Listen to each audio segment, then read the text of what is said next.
বিশ্বজয়ী একজন হাফেজ সাইফুর রহমান তো কি আপনারা দেখলেন ভিডিওর মধ্যে, টানা 1 মাস লাগাইয়া সে যে ওই আইসিউর মধ্যে ছিল,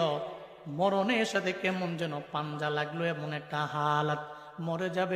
যাবে ভাব। পুরা দেশের মানুষেরা ওর জন্য রবের দরবারে দোয়া করলো, ও আল্লাহ যার তিলাওয়াত এত মধুময় হওয়ার কারণে বিশ্বজয় করে বাংলাদেশের সুনাম, বিশ্বের মধ্যে যে উড্ডীন করলো তার তিলাওয়াতে এত মায়া, এই মানুষটারে তুমি নিয়ে যেও না, এই মানুষটার হায়াতে তুমি বরকত বানায়া দাও। ওর জন্য রবের দরবারে বাংলাদেশের বড় বড় উলামারা দোয়া করলো, কত মাদ্রাসার তুলাবে ইলমের দ্বীনেরা দোয়া করলো, কত মাদ্রাসার হুফাজারাও দোয়া করলো। আল্লাহ কয়, এই ওর তো হায়াতের বেলা শেষ হয়ে গেল, আমি আল্লাহ হাত দিব না, তোরা যতই যেই বলো চেষ্টা করো আইসিউর মধ্যে রাখো, থাকতে পারবে না। এই যে আজকেই তো আল্লাহর ওই বান্দা দুনিয়া থেকে বিদায় নিয়ে